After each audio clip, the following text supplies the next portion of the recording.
José de Alencar nasceu em 1829 e morreu em 1877.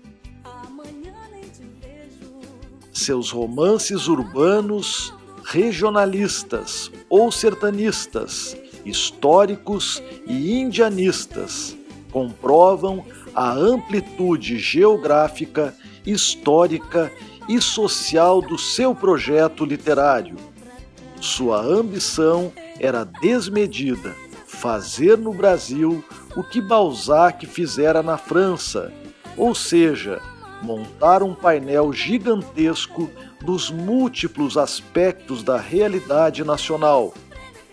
Quis construir o romance brasileiro a partir de um projeto que abrangesse a totalidade da nação, tanto em sua diversidade físico-geográfica, quanto em seus aspectos socioculturais, tanto em suas origens históricas gloriosas, quanto nos mitos dos heróis fundadores da nacionalidade.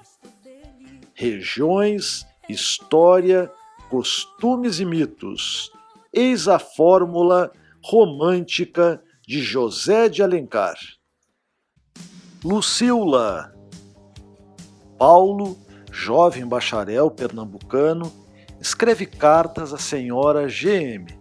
para narrar-lhe a história de seu relacionamento com uma cortesã, já que o assunto não poderia ser exposto oralmente, dada a presença da neta da destinatária, uma moça inocente de apenas 16 anos. Nessas cartas, conta que, recém-chegado de Olinda, conhecera uma jovem e bela mulher, Lúcia, apaixonando-se por ela à primeira vista.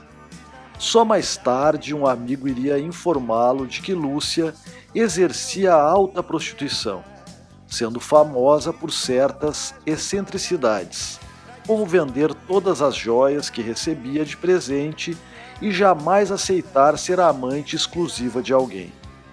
Já abalado com a terrível revelação, Paulo se deprime ainda mais ao presenciar o espetáculo que Lúcia promove na casa de Sá, um homem dado a orgias.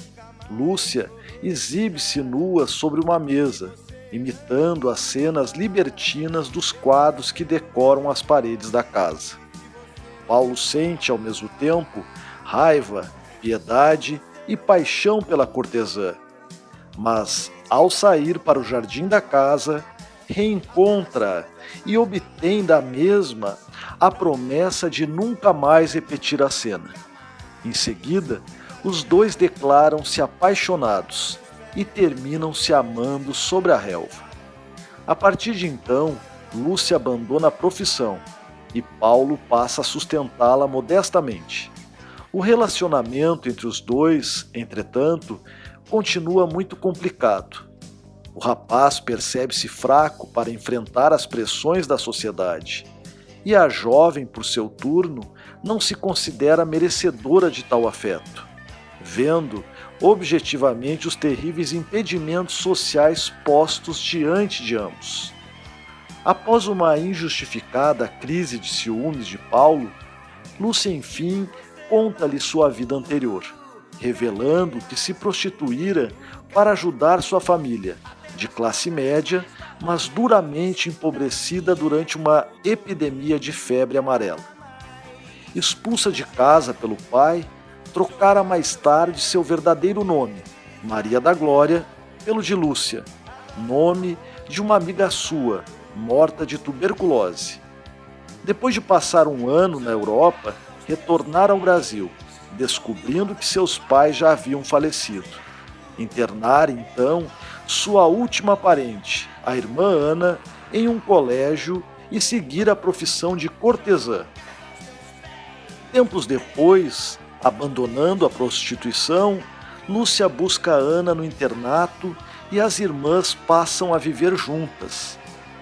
Paulo tenta novamente conquistar o amor da jovem, mas esta, embora correspondendo aos sentimentos do rapaz, recusa-se ao relacionamento, alegando que, para destruir sua condição de prostituta, precisava renunciar inclusive a seus sentimentos.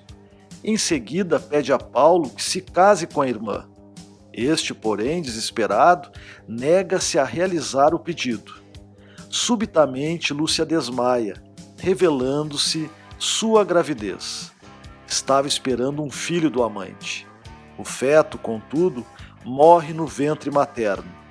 Dias depois, Lúcia faz Paulo jurar que seria um legítimo pai para Ana e, em seguida, também morre. Ao encerrar a correspondência dirigida à senhora GM, Paulo informa-lhe de que, conforme a promessa, servira de pai para Ana até a jovem se casar. O que observar no romance Lucila? A exemplo dos demais perfis femininos, diva e senhora, Lucila é narrado por uma mulher que se intitula apenas GM. Esta teria recebido do próprio Paulo supostas cartas que relatavam os acontecimentos.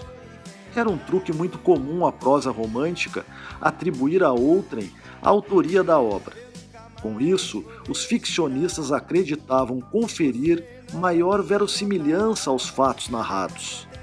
Em muitos sentidos, Lucila é o mais importante romance urbano de José de Alencar, a começar pelo tema, a paixão socialmente inviável, para os padrões conservadores do século XIX, entre um bacharel de boa família e uma cortesã de luxo. Esse é o núcleo de alguns dos maiores romances ocidentais do século XIX, o choque entre os sentimentos individuais e a ordem social. Corajosamente, o romancista transforma uma prostituta na personagem fundamental do relato, mostrando-a como vítima do sistema. Lúcia, Maria da Glória, se corrompe pela necessidade de salvar da miséria seus pais e irmãos. Sua degradação, portanto, decorre das injunções de uma sociedade indiferente e cruel. O sacrifício da heroína dá-lhe um terrível amadurecimento interior e uma aguda consciência dos mecanismos sociais. Além disso, a brutalidade com que fora tratada pelos homens parece ter embotado sua camada afetiva, de modo que seus amores nunca duram mais do que alguns meses, e ela própria abandona os amantes sem maiores explicações.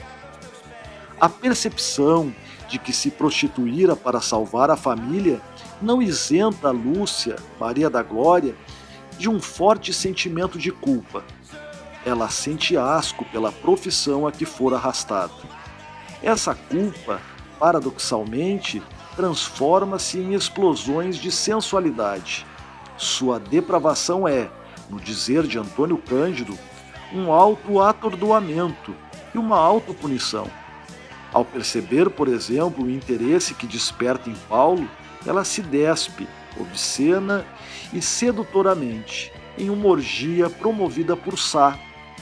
Trata-se de uma cena de notável realismo erótico. A complexidade psicológica do romance resulta da oscilação de Lúcia, Maria da Glória, entre a culpa e o amor romântico que experimenta por Paulo. O fato de procurar a pureza perdida na abstinência sexual, recusando-se ao relacionamento físico com um ser amado, indica o quanto ela sabia que seu corpo se transformara em mercadoria.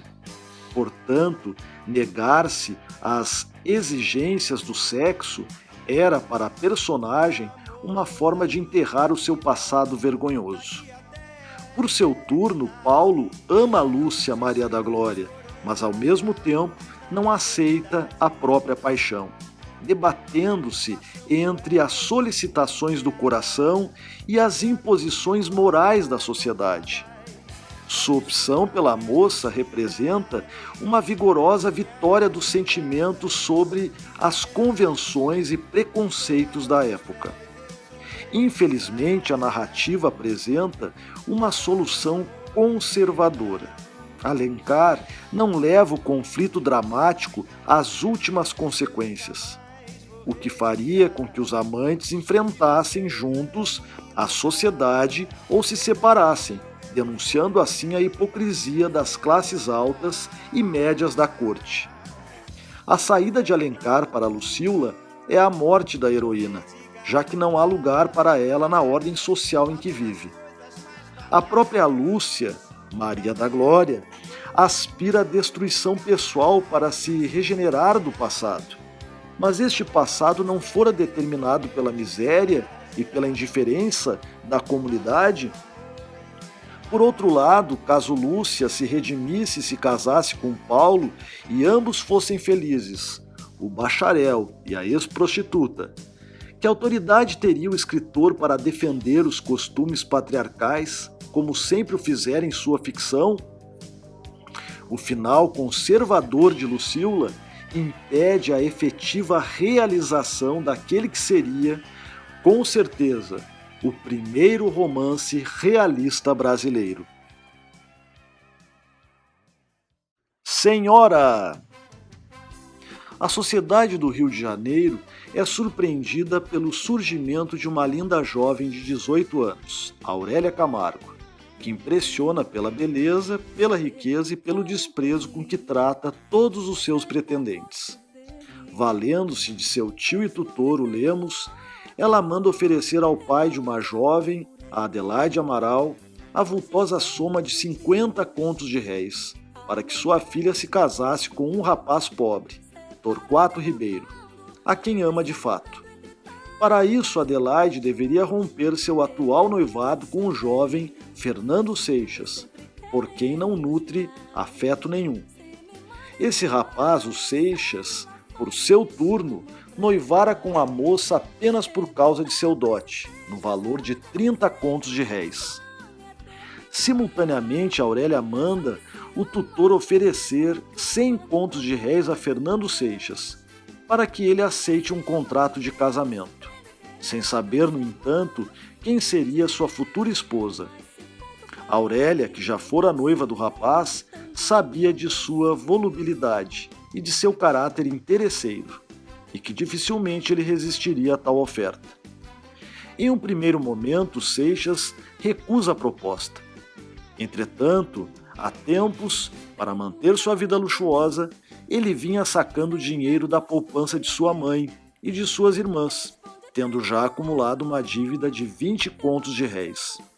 Coincidentemente, a mãe pedira-lhe que retirasse tal quantia do pecúlio da Caixa Econômica para fazer o enxoval de uma das irmãs. Desesperado, Seixas é levado a aceitar a proposta de Lemos, ainda sem conhecer a mulher que o estava comprando. Ao ser apresentado à sua futura esposa, o rapaz não reconhece a antiga namorada, que permanece fria e distante. O casamento é realizado na casa de Aurélia. Quando todos os convidados se retiram, a jovem não permite que Seixas a toque, dizendo que tudo não passava de um negócio. Ela tinha a necessidade social de ter um marido, ele a necessidade do dinheiro. Contudo, Aurélia exige que ambos mantenham, aos olhos da sociedade, a farsa de um casamento feliz e perfeito. Depois, conta ao esposo, comprado, sua história de moça pobre, abandonada por dinheiro pelo noivo ambicioso. Só então Seixas reconhece a namorada de outros tempos. Aurélia continua narrando o seu passado. Quando a mãe morrera, tinha ido viver na casa de uma parente distante, até receber a notícia de que fora nomeada herdeira universal de fazendas e outros bens por parte de um avô desconhecido. Quis vingar-se então da sociedade que a desprezara, tornando-se a rainha dos salões e humilhando os jovens caçadores de dotes. Por fim, planejara meticulosamente sua maior vingança: comprar Fernando Seixas e torná-lo seu marido. A partir dessas revelações, o relacionamento entre Aurélia e Seixas é marcado por fortes contradições e grande violência verbal. A moça, ultrajada ainda, ama o rapaz, mas simultaneamente o despreza por sua natureza ambiciosa. Por outro viés, Seixas apaixona-se pela senhora, mas se sente envergonhado por sua conduta anterior. O tratamento gélido e as ironias mordazes da esposa o golpeiam com violência. Mesmo assim, tem ciúmes da mulher e não suporta Eduardo Abreu, jovem rico que sempre fora apaixonado por Aurélia. Melancólico, Eduardo dissipara sua fortuna em Paris e agora voltava a viver no Rio de Janeiro, visitando Aurélia com frequência. Já esta experimenta ciúmes com relação a Adelaide Amaral. De forma sutil, Alencar desloca o foco do romance, que passa da crítica social à análise dos problemas afetivos: orgulho, altivez, ciúmes. O escritor começa a preparar um inverossímil final feliz. Essas crises conjugais feitas de sarcasmos contundentes e ausências de contato físico duram 11 meses. Seixas então recebe, de maneira surpreendente, dividendos de um investimento do qual sequer se recordava e decide pagar por sua liberdade. Devolvendo o dinheiro recebido, diante de uma Aurélia comovida, ele culpa a sociedade por tê-lo tornado um irresponsável, capaz de gestos pouco íntegros para ascender economicamente. Os dois combinam o divórcio e se despedem. Porém, ao sair do quarto, Seixas é detido por Aurélia. Pois bem, diz Aurélia, agora ajoelho-me a teus pés, Fernando, e suplico-te que aceites meu amor, este amor que nunca deixou de ser teu, ainda quando mais cruelmente ofendia-te. Seixas ainda argumenta que a riqueza de Aurélia os afastaria para sempre, ao que a jovem responde: esta riqueza causa-te horror? Pois faz-me viver, meu Fernando. É o meio de a repelires. Se não for bastante, eu a dissiparei. Seixas compreende, então, o valor da renúncia de Aurélia, e os dois decidem viver felizes para sempre, dentro dos padrões do santo amor conjugal. O que observar no romance Senhora? Publicado em 1875, Senhora é o último dos chamados perfis femininos de José de Alencar. Em um truque muito comum à prosa romântica, uma tentativa de conferir maior verossimilhança ao relato, o ficcionista cearense atribui a outrem a autoria da obra, que é assinada por iniciais GM. No prefácio, o próprio Alencar sublinha que tinha feito algumas poucas alterações no texto para manter os traços estilísticos e a visão de mundo do verdadeiro autor do romance. José de Alencar pretende, com Senhora, realizar no Brasil o modelo de romance de Balzac, uma impiedosa crônica da vida social mediante personagens que endurecem o seu coração ao perceber que vivem em um mundo dominado pelo dinheiro e por outros valores degradados. O escritor cearense admirava o autor de A Comédia Humana, genial precursor da ficção realista da segunda metade do século XIX, e tenta incorporar à literatura nacional um projeto de romance crítico, questionador da existência burguesa. A temática central do casamento por interesse é reforçada pelos títulos das 4 partes em que a obra se divide: o preço, quitação, posse, resgate. Esses subtítulos revelam a ideia de uma sociedade mercantilizada na qual impera o vil metal que rebaixa os homens, e em que os sentimentos verdadeiros são substituídos pela ambição e pela busca da ascensão social a qualquer preço. Assim, o assunto principal do romance não seria o amor, como é nas demais obras urbanas do escritor, mas sim o dinheiro como instrumento de poder e de corrupção. Essa forte intenção realista leva o autor a valer-se de uma personagem mais complexa que suas heroínas anteriores. Aurélia Camargo, uma jovem de apenas 19 anos, mas dotada de surpreendente senso crítico para a sua idade. Após ter experimentado a miséria, enriquece de maneira inesperada e resolve vingar-se da sociedade, utilizando para isso sua fortuna pessoal. Seu alvo principal é o antigo noivo, Fernando Seixas, que comprará para marido, evidenciando nessa compra traços de um caráter vingativo. Traços que, por sinal, não serão desenvolvidos pelo escritor.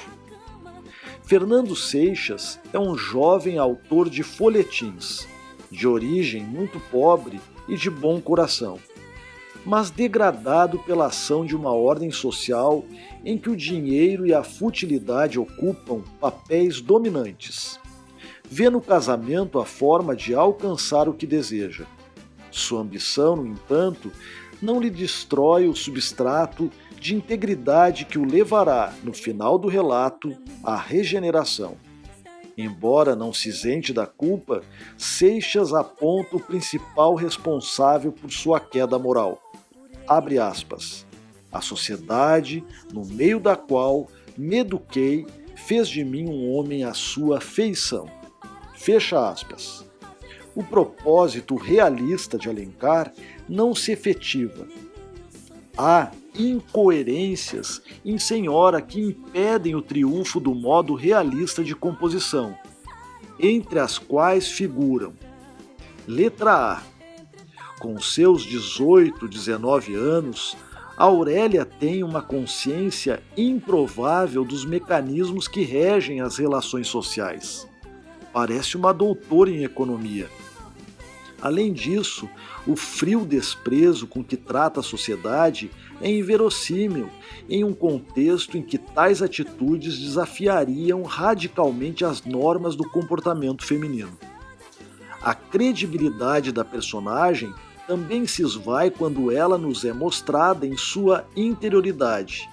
Trata-se de uma menina cândida e generosa. A clivagem entre a vingadora implacável e a donzelinha quase boba não é explorada nem aprofundada por Alencar. O crítico Roberto Schwartz atribui a inconsistência de Aurélia ao fato de sua visão crítica e de sua altivez dominadora, já comuns na sociedade burguesa europeia, serem inviáveis na mesquinha e provinciana sociedade brasileira do Segundo Império. Assim, o tom de falsidade da personagem resulta da fratura entre o seu moderno discurso anticapitalista e o país em que vive, tão historicamente atrasado que sequer atingira o estágio do capitalismo. Letra B. Outro grave problema da obra reside no fato de que os conflitos resultantes da vida social pouco a pouco se convertem em conflito de ordem sentimental. Como diz um crítico, abre aspas, o que era uma guerra social se transforma em rusga familiar, fecha aspas. O dinheiro já não é mais o móvel do mundo, papel agora desempenhado pelo amor romântico. A conversão final de Seixas, que paradoxalmente se redime por uma quantia ganha em especulação financeira, e o abrandamento da consciência crítica de Aurélia produzem um efeito desastroso na obra. Entramos no domínio do folhetim barato. O romance Senhora, que aborda a velha questão do casamento por interesse, se passa em alguns bairros do Rio, inclusive aqui nos Jardins da Tijuca. Gente, antes dele, o Brasil praticamente não era retratado em nossa literatura. Ele incorporou o índio, caso do clássico o Guarani. Ele incorporou elementos do regionalismo. Enfim, como disse a grande escritora Raquel de Queiroz, ele foi o verdadeiro pai do romance brasileiro. Os 180 anos de nascimento do jornalista, político e escritor José de Alencar é o tema de hoje do programa De Lá Pra Cá.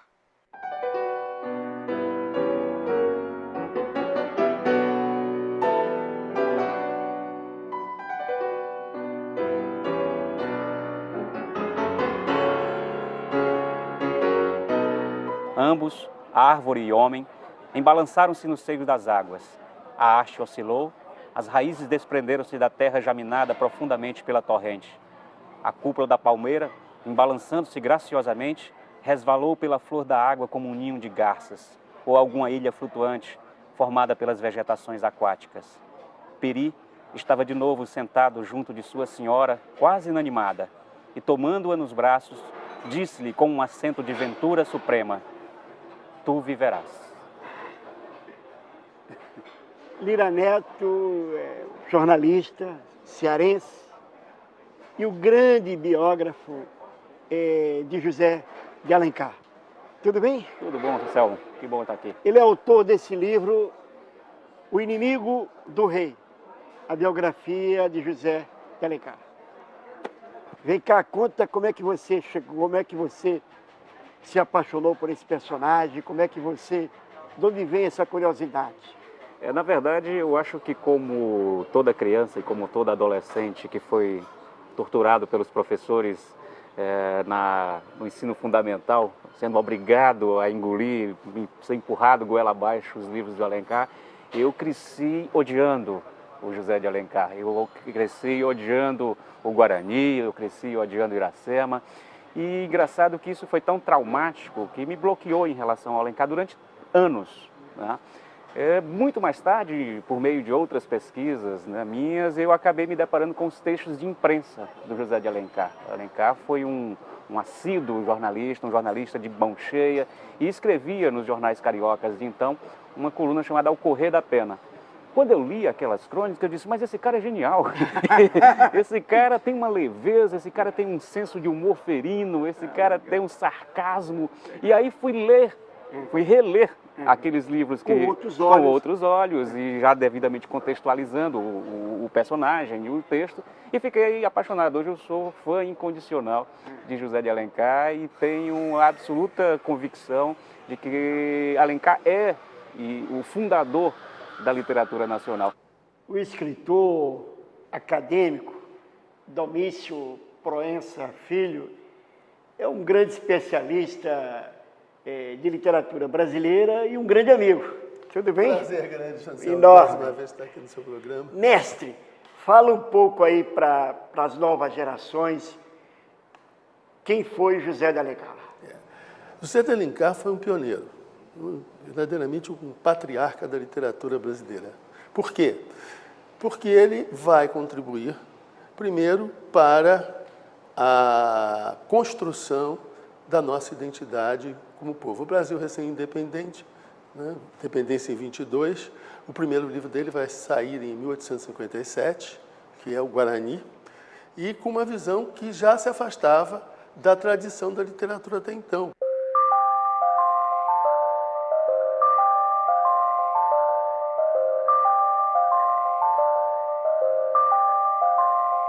José de Alencar nasceu no dia 1º de maio de 1829, aqui no sítio do Alagadiço Novo, de seu pai, em Messejana, pertinho de Fortaleza.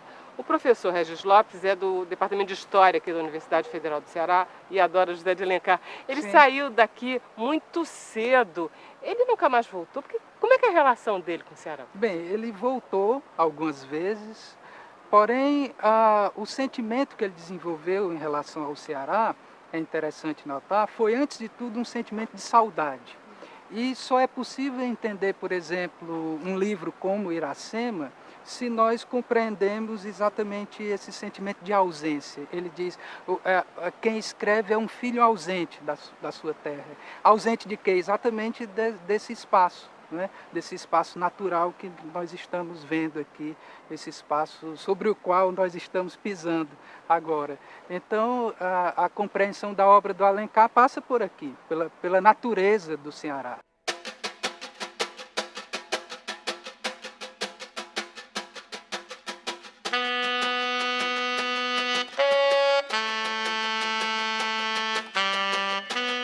Fala um pouco dele, da história dele, da família, da infância, enfim, conta um pouco pra gente. O José de Alencar vem de uma família muito tradicional do Ceará, os Alencar, né, cuja matriarca, Dona Bárbara de Alencar, só ela daria um livro maravilhoso, uma mulher, uma revolucionária, né, que enfrentou os poderosos da época no seu feudo caboclo lá no sertão do Ceará, no Cariri.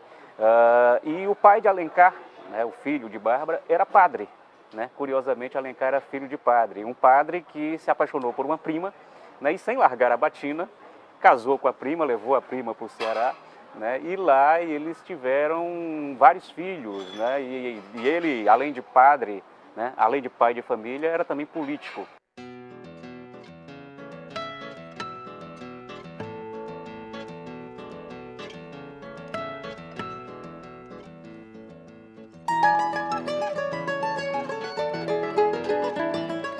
O Alencar, ele foi fazer faculdade de Direito, né? Estudou inicialmente em Olinda e depois estudou em São Paulo. São Paulo, à época, era uma cidade, uma pequena cidade serrana, universitária, né? Um centro de estudantes, e lá ele se formou em Direito.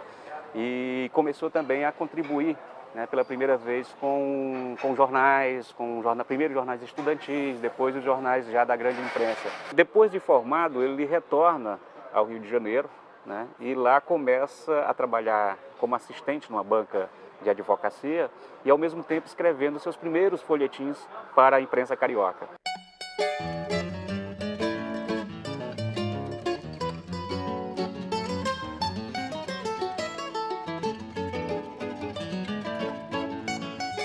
Justamente nesses textos de jornal se revela um sujeito de uma ironia fina, um homem de uma ironia, né, a flor da pele, e que vai fazer a crônica de costumes do Rio da época. Então ele misturava ali nos textos dele uma pitada de política, né, e também uma pitada de crítica de costumes. E o Alencar político? Sou tão fã quanto, porque, porque ele teve uma carreira muito brilhante como político, né? Ele se elegeu, né, deputado um pouco herdando o espólio político do pai, que também era um político, né, de nomeada e tal, e vai se eleger deputado, vai ser ministro da Justiça de Dom Pedro II, e o grande desejo dele era ser senador como pai. E na hora que ele é eleito, na lista tríplice, né, que é oferecida ao imperador para que ele decida qual deles vai ser, né, conforme a legislação da época, o Alencar é preterido, e aí,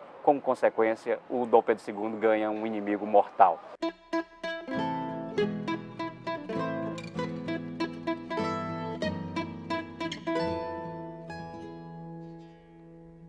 O Alencar, ele era uma máquina de escrever, né? Ele produzia livros um atrás do outro, inclusive numa época em que a literatura era mero diletantismo, era encarada como mero diletantismo, ele era um profissional da escrita, né? E o que é interessante, Anselmo, é que boa parte dos grandes romances da Alencar, as obras-primas dele, foram escritos na redação do jornal.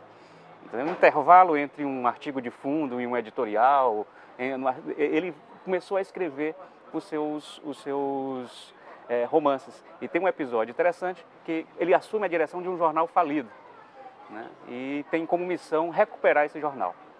E o que ele faz? Ele diz: eu preciso de uma história que arrebate os leitores, né? E que os leitores se sintam obrigados a comprar o jornal todo dia para saber a continuação dela.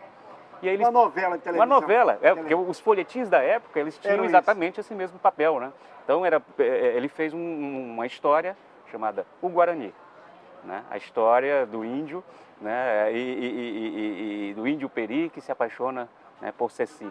E aí essa história, você não tem ideia do frisson que provocou naquela época, né? As pessoas paravam, quem encontrava com algum com um exemplar do jornal debaixo do braço, paravam no meio da rua e disse: o que aconteceu no capítulo de hoje, né?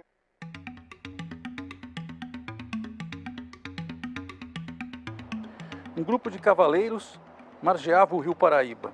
O ano era 1604. A cidade do Rio de Janeiro tinha sido fundada havia menos de meio século. Só aventureiros em busca de ouro e esmeraldas arriscavam-se a embrenhar-se pelo interior do Brasil. De um dos cumes da Serra dos Órgãos, saltando de cascata em cascata, desliza o rio Paquequer, afluente do Paraíba. Muito bem. Luiz G. é mestre na arte dos quadrinhos, tem trabalhos publicados, conhecidos na Europa, na Inglaterra, na Espanha, em Portugal, na Alemanha, nos Estados Unidos, e fez essa tarefa fantástica, que foi escrever uma versão em quadrinhos de O Guarani. Tudo bem? Tudo bom. Obrigado por ter aceito o nosso convite. E o índio, o nosso herói, como é que você então, desenhou ele? Quer dizer, ele é um personagem altamente idealizado, né? É aquela idealização romântica do índio, né? Feita no começo do século, preocupada em criar uma brasilidade, né? De criar o espírito brasileiro. Assim. A forma como eu desenhei o Guarani aí lembra um pouco o Tarzan, por exemplo, né? E propositalmente, porque se o nego falar, se tu lembra do Tarzan, ele fala assim, mas o Guarani é anterior. Você vê um herói, o chefe indígena, senhor todo-poderoso, não é, de uma tribo imensa, ele romanticamente abandona tudo aquilo contra os desígnios da mãe, contra os desígnios da tribo, para um amor-devoção. Então ele faz uma aproximação entre o índio e o colonizador, né, já caracterizando aquela subserviência, mas sobretudo numa peripécia amorosa.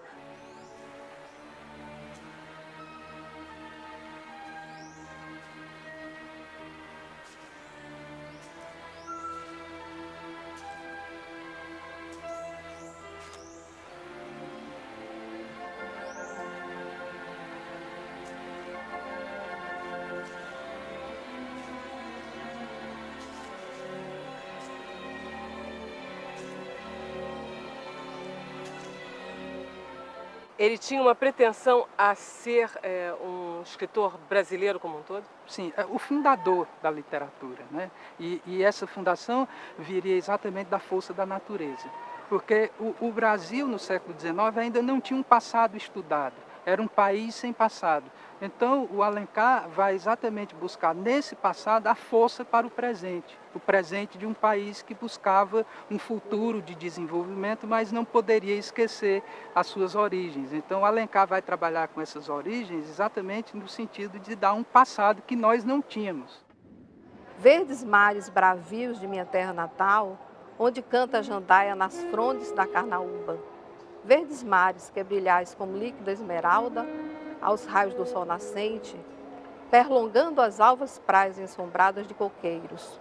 Serenai, verdes mares, e alisai docemente a vaga impetuosa, para que o barco aventureiro manso resvale a flor das águas. O Teatro José de Alencar aqui de Fortaleza foi inaugurado em 1910, ou seja, 30 anos depois da morte de José de Alencar, o que dá bem a medida de que ele realmente ficou para a posteridade, que era uma das coisas que ele mais temia.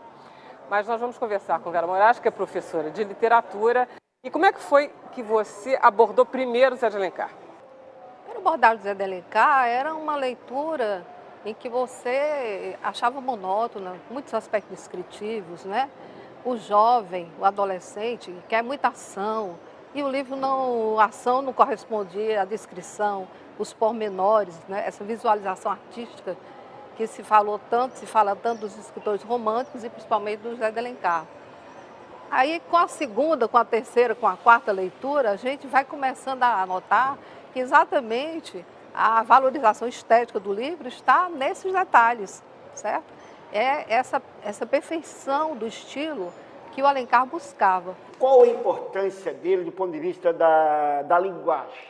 Ele contribui fundamentalmente para a sedimentação de uma linguagem brasileira. Quer dizer, a língua portuguesa, e que aproveita na literatura elementos, sobretudo, da língua indígena, que não era comum na época, a exceção talvez de um Gonçalves Dias, né? e já tinha trabalhado um pouco isso, mas o Alencar faz isso intencionalmente e tão consciente disso que em nota de rodapé de alguns romances, ele explicita o termo indígena que ele está usando, e como ele sabe que ele está sendo criticado, porque ele está sendo criticado pelos tradicionalistas que gostariam muito de uma língua fiel ao chamado registro formal português, naquela época a língua culta. E ele se permite introduzir não só esses elementos indígenas, mas ele trabalha poeticamente essa língua.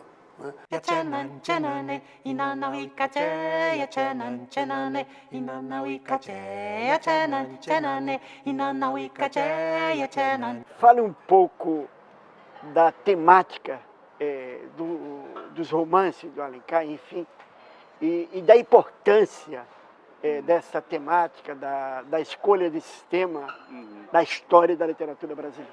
O Alencar tomou para si uma tarefa gigantesca, uma tarefa hercúlea, que era produzir uma literatura do nada, era inventar uma literatura brasileira. Tem uma frase dele que eu acho genial, que ele dizia assim, que ele achava que todos os personagens até então da literatura brasileira eram todos muito afrancesados, né? Não tinham um sabor local. Até ele dizia, um povo que chupa caju, um povo que chupa manga, ele não pode ter a mesma dicção literária de um povo que come pêssego, que come néspera. Então nós temos que escrever como quem chupa caju, nós temos que escrever como quem chupa manga. E aí ele se investe nessa missão, né, uma missão que vai consumir todas as energias dele, inclusive físicas, né, para construir essa literatura nacional. Então ele pensa na seguinte questão: o índio é a nossa matéria-prima por excelência. Então ele vai buscar, como nós não tínhamos, né, os cavaleiros medievais para utilizar como tema de nossos romances históricos, ele vai buscar no índio esse personagem e vai fazer do indianismo a sua principal bandeira. Mas ele era muito mais do que isso. Ele pensava que o Brasil, multifacetado como precisava ter uma literatura que mostrasse todas as nuances regionais. Então, além dos romances indianistas, ele tem uma série de romances urbanos, os perfis femininos que mostram um pouco da sociedade carioca da época, e começa a escrever o que ele imaginou ser uma galeria dos tipos e dos personagens nacionais. Então vai escrever um livro sobre o gaúcho, vai escrever um livro sobre o sertanejo. Então ele vai tentar, né, dar conta dessa pluralidade de personagens que compõem, né, a sociedade brasileira.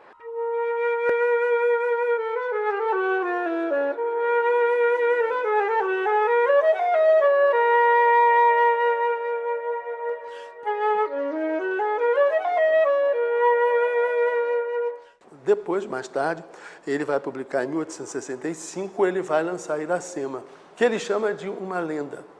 Repara o que é Iracema. Iracema é um encontro de um guerreiro branco, né, um português, militar, né, colonizador, que se perde na floresta, que deixa os limites da terra dos potiguaras, os comedores de camarão, que habitavam o litoral, e adentra o interior, e acaba entrando no território tabajara, os índios do interior.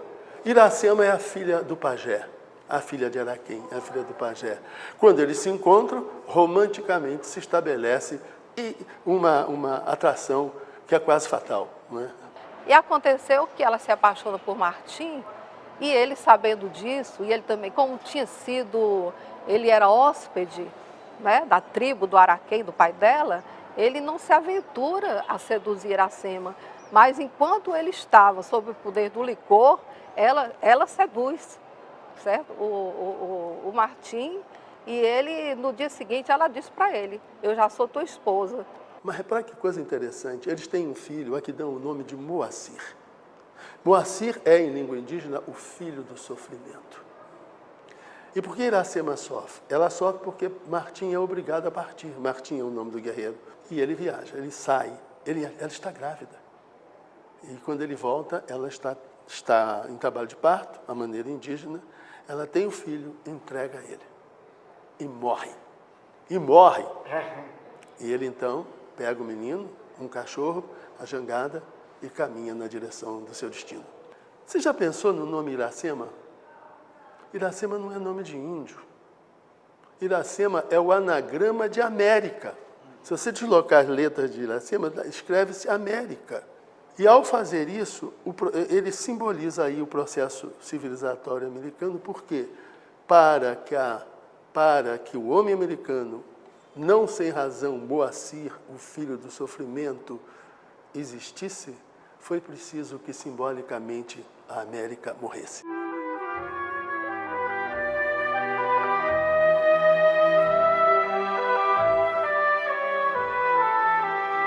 Depois de trabalhar essa parte ligada ao índio, ele vai se voltar para a realidade urbana.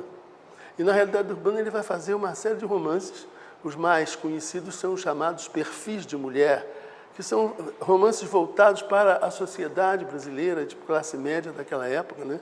Aí ele vai trabalhar Diva, Lucila, né, a Flor do Lodo, vai trabalhar numa prostituta redimida, né, pelo amor, né? Vai falar de Tio, 5 Minutos, A Viuvinha, e, sobretudo, um romance fundamental.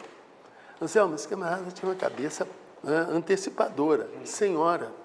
Senhora é um romance, de certa forma, feminista, que vai colocar em xeque a relação entre o casamento por amor e o casamento por interesse. Quer dizer, a Aurélia, a personagem de Senhora, ela resiste a um casamento em que o interesse se sobrepõe ao amor. Anselmo, foi ali naquela casa azul e branco que o José de Alencar escreveu o Guarani, não foi? Exatamente, aqui na Praça Tiradentes. Aliás, templo de muitas histórias do Rio de Janeiro. Sim. Olha aqui, eu vi, enfim, capítulos de Senhora, que é uma novela de Gilberto Braga, né, baseada no livro do Alencar, não é isso? É engraçado, dizem que ele é complicado, hermético, estilo difícil, mas estão sempre lá, bebendo na fonte para fazer uma adaptaçãozinha, né? Ele é popular. Olha-me desses lábios. Este beijo de amor eu venho guardando somente para ti, para minha esposa. Para mim ou para outra mais rica? O que significa isso? Representamos uma comédia, na qual ambos desempenhamos os nossos papéis com perícia consumada. Podemos ter esse orgulho, que nem os melhores atores nos excederiam. Mas é tempo de pormos fim a essa mistificação.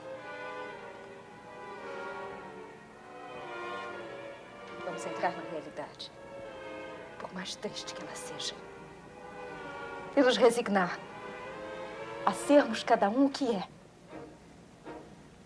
Eu, uma mulher traída. E o senhor, um homem vendido. Você escolhe na tua tese alguns personagens femininos do Zé de Alencar, que você falasse um pouquinho sobre eles. O romantismo começa a apresentar os contrários. A pessoa não é nem boa, nem má, nem bela. Então, todas as personagens femininas, elas são anjo e demônio. Até a célebre Lucila, personagem, a cortesã, a sultana de ouro do império, como diz o Alencar, ela à noite, ela estava fazendo coreografias, se despindo em cima de uma mesa, numa orgia, e tudo isso imitando os quadros de bacantes que tinha ao redor. E no dia seguinte ela parecia como uma cálida menina, certo? E o Alencar, ele tinha a honra tinha que estar acima de tudo para ele, principalmente a honra feminina. Então ele nunca vai admitir que a mulher vai se prostituir porque quer, certo? A prostituição da Lucila, ela é uma vítima da sociedade. Como estás? Muito bem. Quero te apresentar o meu amigo Paulo da Silva, que acaba de chegar de Olinda. Prazer. Prazer é meu. Viesse só. Em corpo e alma. E não tens companhia para a volta? Nesse caso, ofereço a minha. A nossa. Em qualquer outra ocasião, aceitaria com prazer. Hoje não posso. Vejo que não fosses franca. Não acredita? Se viesse a passeio. E qual outro motivo poderia te trazer à festa da Glória? Veio talvez por devoção? Lúcia é devota? Bem se vê que não a conheces. Um dia no ano não é muito.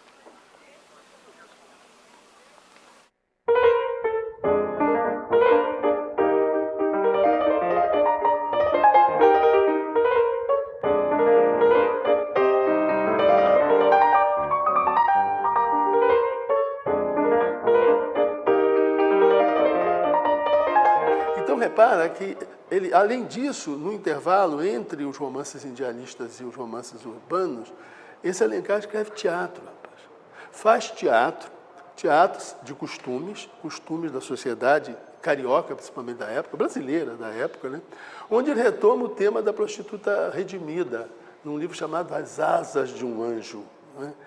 Ele enfrentava os problemas. O Alencar, teve uma peça proibida pela polícia sob acusação de pornografia. Foi sob acusação de imoralidade, né? Teve o teatro fechado pela força policial. Era a peça de teatro chamada As Asas de um Anjo, em que ele contava a história de uma prostituta arrependida, né? E tem uma cena que chocou os censores da época, em que o pai tenta violentar a filha. Então o pai, bêbado, chega em casa bêbado, não reconhece a filha direito e tenta violentá-la. A sociedade carioca da época se escandalizou e Alencar teve essa peça proibida, né? E uma charge clássica que foi publicada na época para um jornal mostra o Alencar com asas de anjo e as mãos e a boca amordaçada.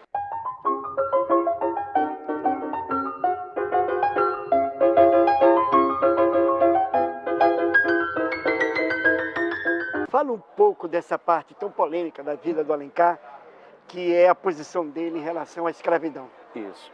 O Alencar adorava colecionar polêmicas, então ele tocava em temas muito delicados e controvertidos. E ele era, essencialmente, um homem do século XIX. Por que Alencar defendia, né, melhor, ele era contra a abolição? Alencar votou, inclusive, como deputado, contra toda a legislação abolicionista daquele momento. Mas nós temos que compreender que aquele homem escreveu, naquele momento, artigos que diziam o seguinte: se vocês simplesmente, caros colegas deputados, abolirem a escravidão, vocês vão provocar um problema social muito grande no país. O que vai acontecer com esses negros libertos? Eles vão ter terra? Eles vão ter trabalho? Eles vão ter condições de se autossustentar, de gerir as próprias vidas, né? Então é preciso contextualizar exatamente o pensamento de Alencar em relação a isso. E essa posição dele, tem que perceber também que isso, ele assina artigos sobre isso anos antes de alguém pensar sequer na Lei Áurea.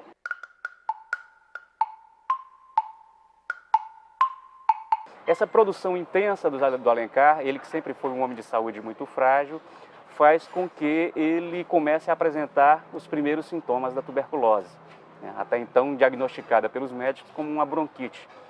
E o médico diz: se você quiser sobreviver, você tem que parar de escrever. E aí ele vai para Tijuca, né, para fazer uma estação de águas, para tentar se recuperar da doença. E lá ele conhece o amor de sua vida, o amor definitivo de sua vida. Ele, que já tinha 35 anos, conhece uma bela donzela de 17 anos, se apaixona perdidamente por ela, escreve uns poemas, cá para nós, uns poemas bem medíocres. Bem cafona. Ele nunca foi um grande poeta, né? A produção poética do Alencar é bem sofrível, mas o fato é que os poemas deram certo e a georgiana se apaixonou por aquele senhor, por aquele homem, né, bem mais velho do que ela, praticamente o dobro da idade dela, e em 6 meses eles estavam casados.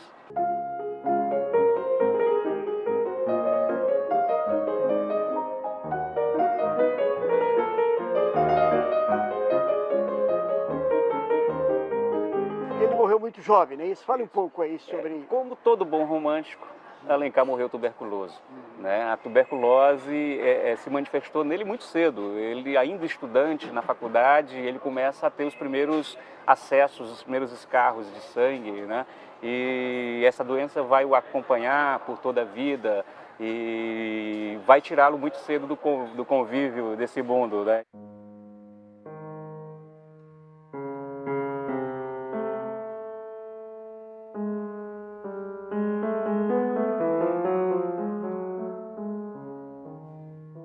Quem você acha, assim, quem são, na literatura brasileira, na sua opinião, quem Alencar influenciou? Quem você acha que tem assim, que tem influência na sua obra do Alencar? Olha, ele abre os caminhos, né? Ele, com a obra vasta que ele escreveu, com toda a crítica que se faça ao jogo da trama, a falta de densidade psicológica, claro, ele não escreveu com densidade psicológica, não construiu nenhum personagem densamente elaborado, à exceção talvez de Aurélia, que é um pouquinho mais trabalhada.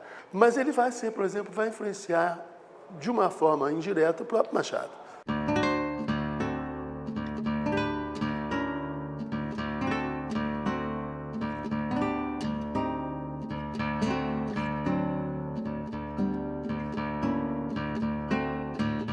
O Alencar era o mestre de toda uma geração, né? E entre esses discípulos estava Machado de Assis.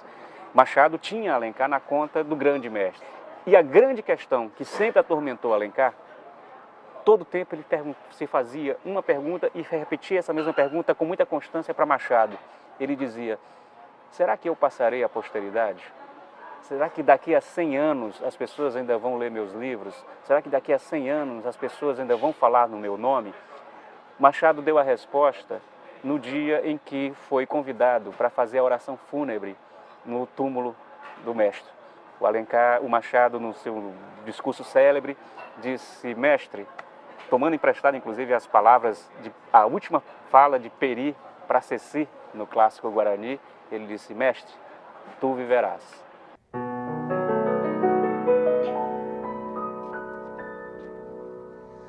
O Guarani, o grande clássico de José de Alencar, na verdade, nasceu como um folhetim, que era publicado em capítulos nos jornais. Depois virou um grande livro, ganhou os palcos para o teatro, o cinema e até mesmo uma ópera. E que ópera? Uma ópera de Carlos Gomes. Gente, a meu lado, Peri e Ceci. Na verdade, o tenor Jorge Maurício e a soprano Ludmila Bauerfeld. Isso aí. E eu queria que vocês falassem um pouco dessa ópera, o que é que encanta vocês, enfim, falar um pouco dessa peça. Eu acho que assim como em toda ópera tem um enredo de amor, essa história fala de um amor impossível entre um índio e uma moça, entre aspas, branca, civilizada. Ele a salva na floresta, ela está em perigo, e ela se apaixona por aquele espírito, vamos dizer assim, selvagem.